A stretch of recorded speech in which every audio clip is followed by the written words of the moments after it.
ఉందా? దీనికి డబ్బులు నేను ఇస్తాను. ఆహా, ఇప్పుడు ఇలా దాచుకోవాల్సిన అవసరం లేదు. అవునా? మరి Malabar golden diamonds golden Bloom plan తో మీ సౌకర్యానికి తగ్గట్టుగా ప్రతి నెల చెల్లించొచ్చు. 11 నెలల తర్వాత అంతవరకు మీరు జమ చేసుకున్న డబ్బుతో బంగారం తీసుకోవచ్చు. 18% వరకు తరుగు ఛార్జీలు చెల్లించాల్సిన అవసరం కూడా లేదు. మరి ఇప్పుడు ఏం చేద్దాం? అంకుల్, ఒక గోల్డెన్ బ్లూమ్ ప్యాక్ చేయండి. నా కుటుంబం, నా సంబరం, నా మలబార్. నమస్తే, పీనై న్యూస్కు స్వాగతం. సార్వత్రిక ఎన్నికల్లో కూటమి అధికారంలోకి రావడంతో పాటు దామచర్ల అఖండ మెజార్టీతో గెలుపొందడంతో గోపాల్ నగర్, మహేంద్రనగర్ చెందిన మహిళలు పాదయాత్రగా వల్లూరమ్మ దేవస్థానానికి బయలుదేరారు. దామచర్ల ఆధ్వర్యంలో ఒంగోలు అభివృద్ధి చెందుతున్న ఆశాభావం వ్యక్తం చేశారు.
Song mixed by Mahesh Media.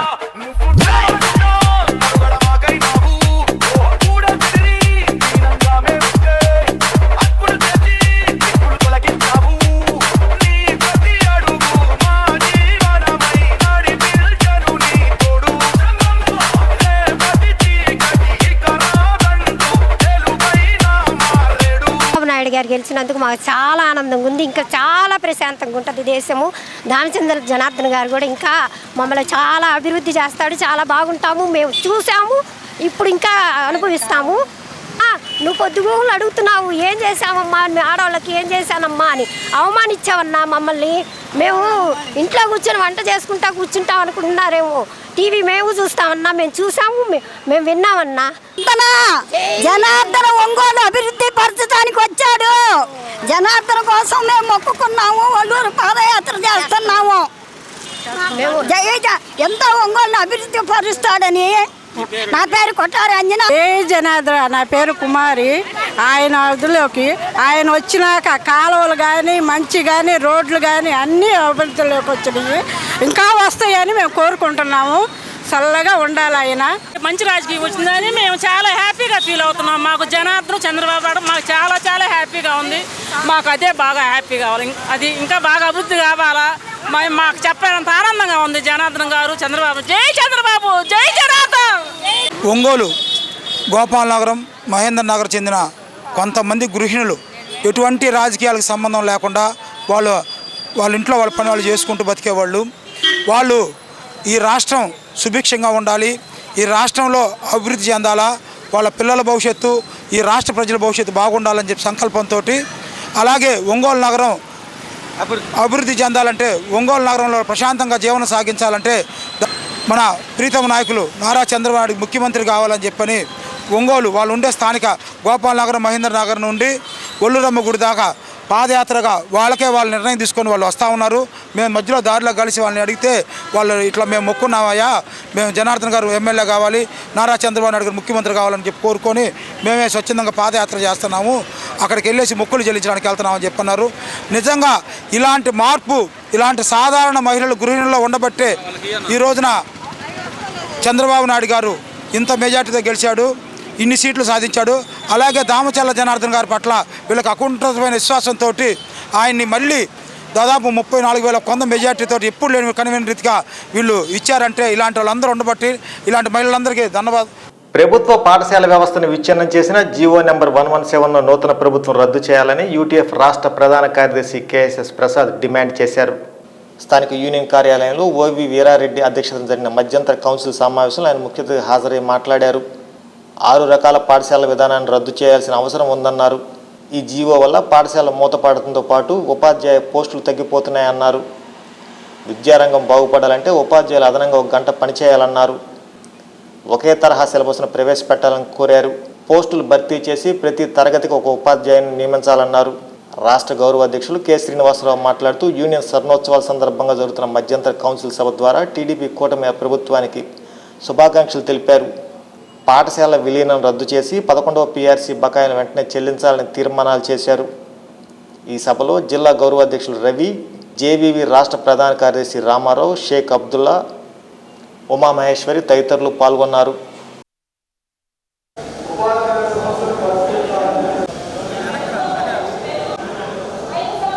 మరి ఉద్యోగ ఉపాధ్యాయుల ఎడల ముఖ్యంగా విద్యారంగం పాఠశాల విద్యారంగం ఎడల కొన్ని చర్యలు తీసుకోవాలని మేము కోరుతున్నాం. ముఖ్యంగా పాఠశాల వ్యవస్థను ధ్వంసం చేసినటువంటి జీవో నంబర్ 117ని తక్షణమే రద్దు చేయాలని, అదేవిధంగా పాఠశాలలో 2 మీడియాల విధానాన్ని ప్రవేశపెట్టాలని మేము డిమాండ్ చేస్తున్నాం. ఈ సింగిల్ మీడియం వల్ల టీచర్ల పోస్టు రద్దు అవుతున్నాయి, పాఠశాలలు మూతపడుతున్నాయి. అదేవిధంగా పాఠశాల విలీనం 3, 4, 5 తరగతులని ఈ ప్రాథమిక పాఠశాల నుండి హై స్కూల్కి తరలించారు. దాన్ని వెనక్కి తీసుకోవాలని మేము ప్రధానంగా డిమాండ్ చేస్తున్నాం. అంతేకాదు విద్యారంగాన్ని, ప్రభుత్వ విద్యారంగాన్ని కాపాడాలంటే, ఈ ఉనికిని కాపాడాలంటే ప్రభుత్వం కూడా ప్రకటించినటువంటి అమ్మ వందనం పథకాన్ని ప్రభుత్వ పాఠశాలకే దాన్ని అమలుపరచాలని డిమాండ్ చేస్తున్నాం. ఎందుకంటే డబ్బులున్న వాళ్ళు ప్రైవేట్ పాఠశాలకు వెళ్తున్నారు. బాగా బడుగు బలహీన వర్గాల పిల్లలు, మైనారిటీ పిల్లలు మాత్రమే ప్రభుత్వ పాఠశాలకు ఇస్తున్నారు. వాళ్ళకి ఆ విధంగా ఆర్థికంగా ఊతం ఇవ్వటం మేము స్వాగతిస్తున్నాం. మరి ఈ పథకాన్ని ప్రభుత్వ పాఠశాలకు ఇంప్లిమెంట్ చేస్తే మరి విద్య అనేది, నాణ్యమైన విద్య అనేది బడుగు పిల్లలకి అందుబాటులోకి వస్తుంది, అందరికి కూడా అందుబాటులోకి వస్తుంది. ఆ విధంగా విద్యాగంధం అందరికీ లభిస్తుంది. కాబట్టి నూతన ప్రభుత్వం మరి ఉద్యోగ ఉపాధ్యాయుల హక్కుల్ని మేము ఒకవైపు పనిచేస్తాం, బాధ్యతగా పనిచేస్తాం, అవసరమైతే అదనంగా 1 గంట పనిచేయడానికి కూడా మేము సిద్ధపడుతున్నాం. దాంతోపాటు మా హక్కులను కూడా కాపాడాలని మేము కోరుకున్నాం. ముఖ్యంగా ఆర్థిక అంశాలకు సంబంధించి మేము దాచుకున్న డబ్బుల్ని గత ప్రభుత్వం దోసేసింది. ఆ డబ్బుల్ని, ఆ బకాయిల్ని, మా డబ్బులు మాకు ఇవ్వాల్సిందిగా మేము కోరుతున్నాం. మరి పెరిగిన ధరలకు అనుగుణంగా ఉన్నటువంటి నూతన పీఆర్సీలో, 12వ పీఆర్సీలో ఐఆర్ని వెంటనే ప్రకటించాలని, అదేవిధంగా ఏదైనా విధాన నిర్ణయాలు తీసుకునేటప్పుడు, విద్యారంగానికి సంబంధించి విధాన నిర్ణయాలు తీసుకునేటప్పుడు ఉపాధ్యాయ సంఘాలని, నిపుణుల్ని పిలిచి చర్చించి ఒక ప్రజాస్వామిక వాతావరణాన్ని ఏర్పాటు చేసి ఆ విధంగా విద్యాభివృద్ధికి కృషి చేయాలని నూతన ప్రభుత్వాన్ని, తెలుగుదేశం కూటమి ప్రభుత్వాన్ని మేము యూటీఎఫ్గా కోరుకుంటున్నాం. మరి ఆ విధంగా రాబోయే కాలంలో మంచి ఫ్రెండ్లీ గవర్నమెంట్గా ఉద్యోగ ఉపాధ్యాయుల ఎడల ఉండాలని, మరి ముఖ్యంగా ఉపాధ్యాయుల యొక్క హక్కుల్ని కాపాడాలని, ఒక ప్రజాస్వామిక వాతావరణాన్ని సృష్టించాలని మేము కోరుకుంటున్నాం. అదేవిధంగా యూటీఎఫ్ పరంగా కూడా ఉపాధ్యాయ లోకానికి మేము ఒకటే పిలిపిస్తున్నాం. మన వ్యవస్థను మనం రక్షించుకోవాలి, అదనంగా పనిచేయండి, సమాజంతో సంబంధాలు పెంచుకోండి, మన పాఠశాలకు వచ్చే పిల్లలకి నాణ్యమైన విద్యని అందించాలని యూటీఎఫ్ కూడా ఉపాధ్యాయ లోకానికి పిలిపిస్తుంది. ఆ విధంగా రాబోయే కాలంలో ఈ ప్రత్యేక కార్యాచరణని ఈ విద్యారంగ పరిరక్షణ కోసం మేము అనేక డిఎల్ని పెండింగ్ పెట్టింది. అనేక రకాలైనటువంటి ఇబ్బందికరమైన పరిస్థితులు ఉపాధ్యాయులకి, ఉద్యోగులకి ఎదురైనాయి. ఈ నూతన ప్రభుత్వం, రాబోతున్నటువంటి చంద్రబాబు నాయుడు గారి ప్రభుత్వం ఉపాధ్యాయులకి, ఉద్యోగులకి ఏమైనా మేలు చేస్తుందనేటువంటి ఆశతోటి, వేయకలతోటి ఎదురు చూస్తున్నారు. మేము ఈ రాబోతున్నటువంటి నూతన ప్రభుత్వానికి కొన్ని డిమాండ్లని ముందుంచుతున్నాం. ప్రభుత్వాన్ని కూడా అడుగుతూ ఉన్నాం. ఏమిటి, గత ప్రభుత్వం పీఆర్సీ ఇవ్వకుండా ఇవ్వాల్సినటువంటి డిఎల్ని పీఆర్సీగా మార్చి ఇచ్చినటువంటిది. అటు కాకుండా ఈ నూతన ప్రభుత్వం ఉద్యోగ ఉపాధ్యాయులకి పీఆర్సీని ఇవ్వాలని చెప్పి, పెండింగ్లో ఉన్నటువంటి డిఎల్ అన్నింటినీ కూడా చెల్లించాలని చెప్పి, ఐఆర్ ప్రకటించాలని చెప్పి కోరుతా ఉన్నాం. అదే సందర్భంలో ప్రభుత్వ విద్యారంగం తీవ్రమైనటువంటి ప్రమాదంలో ఉండింది. దీనికి పాలకుల యొక్క కారణం కూడా ఒకటే ఉండింది. అందుకని ప్రభుత్వ విద్యారంగాన్ని కాపాడుకోవాల్సినటువంటి బాధ్యత ఉపాధ్యాయులుగా మాకు, అదేవిధంగా రాష్ట్ర ప్రభుత్వానికి ఉందని చెప్పి మేము ఈ సందర్భంగా కోరుతా ఉన్నాం. రాష్ట్ర ప్రభుత్వం ప్రభుత్వ విద్యారంగాన్ని కాపాడటానికి సరైనటువంటి చర్యలు తీసుకోవాలి. ఆ విధంగా తీసుకోవడం ద్వారా ప్రభుత్వ విద్యారంగం మీద నమ్మకం కలిగేటట్టుగా తల్లిదండ్రులని తయారు చేయాల్సిన అవసరం ఉందని చెప్పి చెబుతా ఉన్నాం. ఈరోజు అనేక ప్రభుత్వ పాఠశాలలో సింగిల్ ఉపాధ్యాయులు ఏకోపాధ్యాయ పాఠశాలగా మిగిలిపోయినాయి. అదేవిధంగా జీవో నెంబర్ 117 ద్వారా అనేక రకాలైనటువంటి ప్రమాదం ఉపాధ్యాయ రంగానికి, ప్రభుత్వ ఉపాధ్యాయానికి దాపురించింది. 3వ తరగతి నుంచి 10వ తరగతి అనేటువంటి పేరుతోటి ప్రాథమిక విద్యా వ్యవస్థను మొత్తాన్ని క్షీణింపజేసేటట్టుగా గత ప్రభుత్వం ప్రయత్నం చేసింది. వీటన్నిటిని కూడా మేము వ్యతిరేకిస్తా ఉన్నాం. అందుకని జీవో నెంబర్ 117ని రద్దు చేయాలి. అదే సందర్భంలో ప్రభుత్వ విద్యారంగాన్ని కాపాడుకోవడానికి తీసుకోవాల్సినటువంటి చర్యల్ని తీసుకొని మరింత బలోపేతం చేయాలని చెప్పి చెబుతా ఉన్నాం. అదేవిధంగా ఉపాధ్యాయ ఖాళీలు అధిక సంఖ్యలో ఖాళీలుగా ఉన్నాయి. గత ప్రభుత్వం 5,000 పైచీలకు మాత్రమే ప్రకటిస్తా ఉంది. కానీ ఈ ప్రభుత్వం నేను అధికారంలోకి వచ్చినటువంటి మొదటి సంతకంగానే ఉపాధ్యాయ నియామకాలు చేపడతానని చెప్పింది. దానికోసం దాదాపు 23,000 పైచీలకు ఉపాధ్యాయ ఖాళీలు రాష్ట్రంలో ఖాళీగా ఉన్నాయి. వాటిన్నింటిని భర్తీ చేయాలని చెప్పి కోరుతా ఉన్నాం. అదేవిధంగా ప్రభుత్వ విద్యారంగాన్ని కాపాడుకోవడానికి ఈ రాష్ట్ర ప్రభుత్వం పేద విద్యార్థుల కోసం ఏర్పాటు చేసిన కాపు భవన్లో 2 వర్గాలుగా విడిపోయి విద్యార్థులకు వసతి గృహ పనులను నిలుపుదల చేశారని, దాని పునర్నిర్మాణం కోసం కాపు సోదరులందరూ కలిసి ముందుకు రావాలని కాపు కళ్యాణ మండపం కార్యదర్శి టి రంగారావు పిలుపునిచ్చారు. నగరంలోని కాపు కళ్యాణ మండపంలో జరిగిన సమావేశంలో ఆయన మాట్లాడుతూ కాపు కళ్యాణ మండపానికి సంబంధించిన కమిటీని ప్రతి 3 సంవత్సరాలకు ఒకసారి ఎన్నుకుంటారని, ఆ క్రమంలో 2 వర్గాలు ఉన్న కమిటీ ఒక కమిటీ గెలుపొందడం జరిగిందని అన్నారు. గెలుపొందిన కమిటీ చెల్లదంటూ కొందరు వ్యక్తులు జిల్లా కోర్టుతో పాటు హైకోర్టును ఆశ్రయించారని తెలిపారు. అయితే జిల్లా కోర్టు కమిషన్ వేసి మెజార్టీ సభ్యుల అభిప్రాయాలు తీసుకొని ఎన్నికలు జరపాలని ఉత్తర్వులు జారీ చేసిందని అన్నారు. ఈ ఉత్తర్వుల మేరకు మరొక వర్గం వారు కాపు కళ్యాణ మండపంలో సమావేశం జరపకుండా నగరంలోని రంగాభవన్లో సమావేశం జరుపుతున్నట్లు సమాచారం ఇచ్చారని, దానిని మేము వ్యతిరేకిస్తూ ఆ సమావేశానికి వెళ్లకూడదని కాపు సోదరులకు విజ్ఞప్తి చేస్తున్నట్టు తెలిపారు. సమస్యలు ఏదైనా ఉంటే చర్చించుకొని కాపు కళ్యాణ మండపంలోనే అందరం కూర్చొని ఏకతాటిపై మంచి ఆలోచన చేద్దామని అన్నారు. ఈ సమావేశంలో కాపు కళ్యాణ మండపం సంఘ సభ్యులు గొర్రిపాటి అర్జునరావు, హారిక శ్రీనివాసరావు, నాగిశెట్టి బ్రహ్మయ్య, ఓగిరాల రాధాకృష్ణ, శీలంశెట్టి చంద్రశేఖర్, చెంగల్శెట్టి అశోక్ తదితరులు పాల్గొన్నారు. అది జిల్లా కోర్టు వారు విచారణ చేయమని ఆదేశాలు ఇస్తే జిల్లా కోర్టు వారు విచారణ చేస్తూ ఉన్నది. అది పెండింగ్, ఈ రోజుకి పెండింగ్ ఉంది. మెయిన్ పిటిషన్ డిస్పోజ్ కాల తర్వాత వీళ్ళలో ఒక ఇంటర్ ఆర్డర్ ఒకటి ఇచ్చారు. ఏంటంటే వీళ్ళ 2 గ్రూపులు ఉన్నాయి. ఈ 2 గ్రూపుల్లో సమావేశపరిచి జనరల్ బాడీ జరిపి అందులో మెజారిటీ ఉన్న వర్గంతో ఎన్నికల అధికారిని నియమించజేసుకొని ఎన్నికలు జరపాలి అని ఒక ఉత్తర్వులు ఇచ్చారు. అది టైం బౌండ్ ఏమి లేదు, కానీ జరుగుతున్నది. దాని మీద విచారణ జరిపి మేము నోటీస్ ఒకటి ఇచ్చింది. అడ్వకేట్ కమిషన్ నియమించి నోటీస్ ఇచ్చారు అడ్వకేట్ కమిషనర్. వాళ్ళు ఇచ్చిన దానికి అబ్జెక్షన్స్ కాల్బార్ చేశారు. ఇది ఈ డోనర్స్ 10,116 కట్టిన వాళ్ళందరూ కూడా మెంబర్స్ను చేర్చుకొని వాళ్ళతో కలిపి జనరల్ బాడీ జరపాలని ప్రయత్నం జరిగింది. దానికి మేము అపోజ్ చేశాము. రిటర్న్గా వారికి కమిషన్ వారికి తెలియపరిచాం మా అభ్యంతరాలు. అయినప్పటికీ మళ్ళా వచ్చేసి వాళ్ళు ఒక సమావేశం 12వ తేదీ జనరల్ బాడీ మీటింగ్ అని ఒక సింపుల్ లెటర్ ఒకటి ఇంటిమేషన్ ఇచ్చారు. దానిలో అజెండా ఇవ్వలేదు. అన్నిటికీ విచిత్రమైంది ఏంటంటే ఇంత పెద్ద ఎస్టాబ్లిష్మెంట్ మా కాపు కళ్యాణ మండపం ఉండగా ఎవరిని సంప్రదించకుండా ఏకపక్ష నిర్ణయం తీసుకొని రంగాభవన్లో జరపాలని నిర్ణయించారు. ఆ రంగభవన్లో జరుపుతామని మాకు ఇంటిమేషన్ ఇచ్చారు. దాన్ని కూడా మేము అపోజ్ చేశాం. ఇది పద్ధతి కాదు, ఈ విధంగా చేయడం వ్యతిరేకము అని మేము దాన్ని సమావేశం రాము అని తెలియపరిచాం. అది ఈ డోనర్లు 10,116 ఇచ్చిన వాళ్ళకు కూడా మాతో పాటు మెంబర్స్ కానీ మాకు ఏమని చెప్పారో ఆ పద్ధతి ప్రకారమే నోట్సేది ఆ పద్ధతి ప్రకారమే వాళ్ళకి కూడా అదే సేమ్ మ్యాటర్తో ఇచ్చారు. వాళ్ళు డోనర్స్ ఎవరు, ఎందుకు వచ్చింది, ఇది అడ్వకేట్ కమిషన్ ఏంటి, మనకు సంబంధం ఏంటి అని వాళ్ళు ఆశ్చర్యపోతున్నారు. విషయం ఏంటంటే ఆ అజెండా తెలియపరి ఎంతవరకు కరెక్ట్ ఇది? మేము కడుతున్నాం. ఇక్కడ ఏమన్నా అక్రమం జరిగినా అన్యాయం జరిగినా మీరు మాట్లాడండి. కాపు సంఘం గెలిచారు.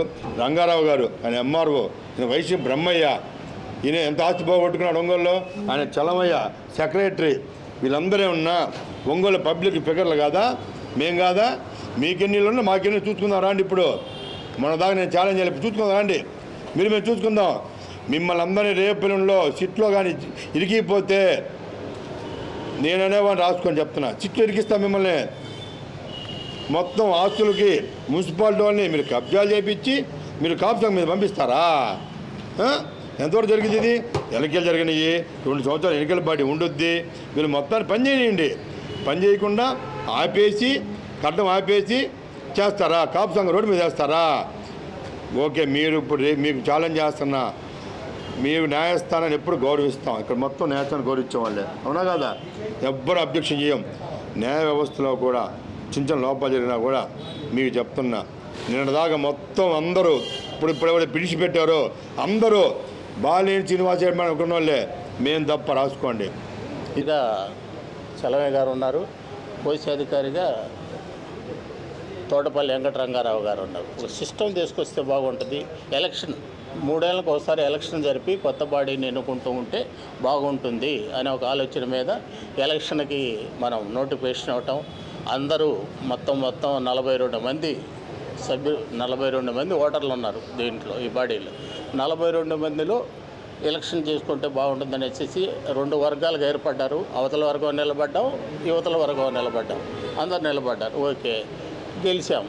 గెలిచిన వర్గాన్ని ఎంత ఒక నెల కూడా ఆగలే, వాళ్ళు ఓపిక పట్టలేకపోయారు, కోర్టుకు వెళ్ళారు అనవసరంగా. ఏది ఎన్నిక చెల్లదు అని, ఎన్నిక చెల్లదని కోర్టుకు వెళ్ళిన వాళ్ళలో కూడా వీళ్ళందరూ కూడా సంఘంలో పెద్ద మనుషులే. ఏది కాపు సంఘాలు కూడా నిర్వర్తిస్తున్నారు. ఇటువంటి సంఘాన్ని మేమేందంటే, మా ఆలోచన ఏంటంటే పేద విద్యార్థులకి మంచి వసతి ఇద్దాం అనుకున్నాం. కార్పొరేటు ఈ రోజులంతా మారిపోయింది. ఊరక మంచం వేసి పడుకోమంటే ఊరు పడుకోవట్లే. వాళ్ళకి శుభ్రంగా బాత్రూమ్స్ కానీ, బెడ్స్ కానీ, ఫ్యాన్లు అన్నీ తయారు చేసి డోనర్స్ ఉన్నారు, డబ్బులు ఇచ్చేవాళ్ళు ఉన్నారు విపరీతంగా. అవన్నీ చేద్దామని ఆ సైడ్ పని మొదలుపెట్టాం. దానికి సుమారు ఒక 10 లక్షల పైన ఖర్చు పెట్టాం. ఇంకా మెటీరియల్ వచ్చింది. కానీ సడన్గా అర్ధంతరంగా వాళ్ళ కోర్టుకు వెళ్ళి సరే, మంత్రి శ్రీనివాసరావు గారి ఆధ్వర్యంలో కొంతమందికి ఇది నచ్చక కోర్టుకు వెళ్ళటం జరిగింది. కోర్టుకు వెళ్ళి దీని మీద స్టే తెచ్చారు. అది అప్పటి నుంచి స్టిల్ టుడే పెండింగ్లో ఉన్నది. ఆ తర్వాత ఈ కార్యవర్గం డోనర్స్ దగ్గర కొంత కలెక్ట్ చేసి పేద విద్యార్థులకు వసతి గృహం ఒకటి నిర్మించాలనే భావంతో పిల్లకాయలు చదువుకుంటే జాతి బాగుపడుద్ది అనే దృక్పథంతో ఏర్పాటు చేయడం జరిగింది. అది కంటగింపైన ఈ గాదే కృష్ణ అనే అతను, కొక్కిరాల సంజీవ్ అనే అతను, అదేవిధంగా చాకిరి ధనుంజయ్, వీళ్ళు దీనికి అడ్డుపడుతున్నారు. గతంలో ఈ కళ్యాణ మండపం సొమ్మంతా మిస్లీడ్ చేసి సొంతానికి వాడుకొని తర్వాత ఎప్పుడుగో కట్టడం జరిగింది గాదే కృష్ణ అనే అతను. అదేవిధంగా ఈ కొక్కిరాల సంజీవ్ అనే అతను అనేక క్రిమినల్ కేసులో, అట్రాసిటీ కేసుల్లో ఉన్నాడు. అదేవిధంగా ఇతను గత ప్రెసిడెంట్కి ట్రై అయినప్పుడు అది ఆ రోజు నైట్ 9 అయినా 10 అయినా తేల్చుకొని పోవాలి కాబట్టి ఎలక్షన్ ఆఫీసరు అతను లీగల్గా తీసుకొని ఏం చేయాలనే ఉద్దేశంతో అతను కనుక్కుంటూ ఉన్నాడు. ఈ లోపల వీళ్ళు వెళ్ళిపోయినాక ఆ ఎలక్షన్కి శాంక్టిటీ రావాలంటే ఆ రోజు డిక్లరేషన్ ఇవ్వాలి కాబట్టి టాస్ వేయటం జరిగింది. టాస్లో ఒక వర్గానికే 3 సభ్యులు రావడం జరిగింది. దాంతో అక్కడ దాకా మన ఓటు వేసినటువంటి వాళ్ళు ఒక 4-5 రోజుల తర్వాత కోర్టుకు వెళ్ళడం జరిగింది. అంటే ఇందులోనే 2 వర్గాలుగా చీలిపోయారు. ఈ 2 వర్గాలు చీలిపోయినందువల్ల ఎవరికి నష్టం? కాపు కళ్యాణం మన నష్టం. కనుక అందరూ ఇదివరకు కలిసి ఉన్నారు కాబట్టి ఇవాళ కోర్టుకు వెళ్ళారు కాబట్టి కోర్టులో కేసు విత్డ్రా చేసుకోకుండా మళ్ళా ఎలక్షన్ అని చెప్పి కొంతమంది నామినేట్ సభ్యులను పెట్టుకొని దాని ద్వారా ఎలక్షన్ జరపడం అనేది కరెక్ట్ అయిన పని కాదు. అది కూడా కాపు కమ్యూనిటీ హాల్ ఉండగా అక్కడెక్కడో రంగాభవన్లో పెట్టుకోవాల్సిన అవసరం కూడా లేదు వాళ్ళ మిత్రులకి.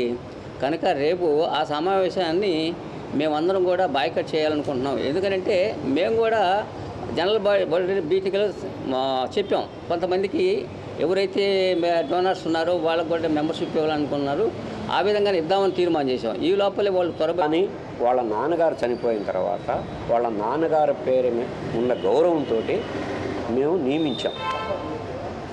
అతను వచ్చిన తర్వాత కమ్యూనిటీ హాలు డిస్టర్బ్ జరిగిపోయింది. తద్వారా కమ్యూనిటీలో ఈ కమ్యూనిటీ అభివృద్ధి కోసం కొన్ని ఫండ్స్ మిస్యూజ్ చేయటం, అలాంటి డిఫాల్టర్ని పెట్టుకొని మంత్రి శ్రీనివాసరావు అనేకమైన కార్యక్రమాలు, చట్ట వ్యతిరేకమైన కార్యక్రమాలను రెచ్చగొట్టడం, మా మీద పంపించడం జరుగుతుంది. కానీ జరగబోయే పరిణామాలకి మంత్రి శ్రీనివాసరావు బాధ్యత వహించాలి.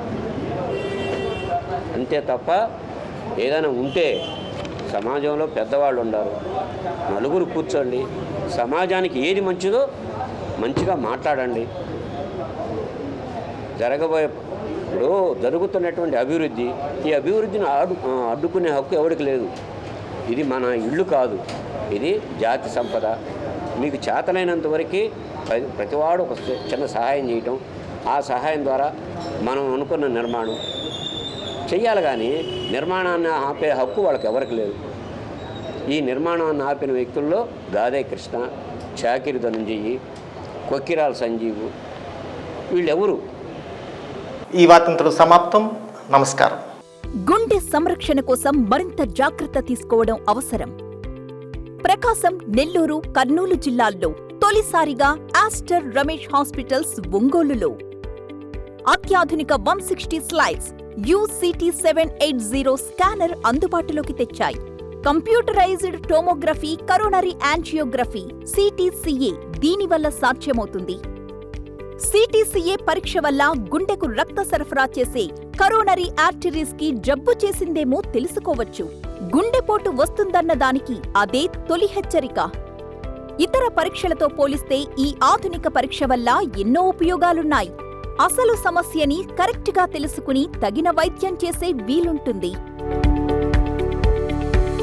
గుండెకు సంబంధించిన ఏ సమస్య ఉన్నా ఆస్టర్ రమేష్ హాస్పిటల్స్ మీకు కొండంత అండ. మీరు పూర్తిగా విశ్వసించదగ్గ అత్యాధునిక ఆసుపత్రి ఇది.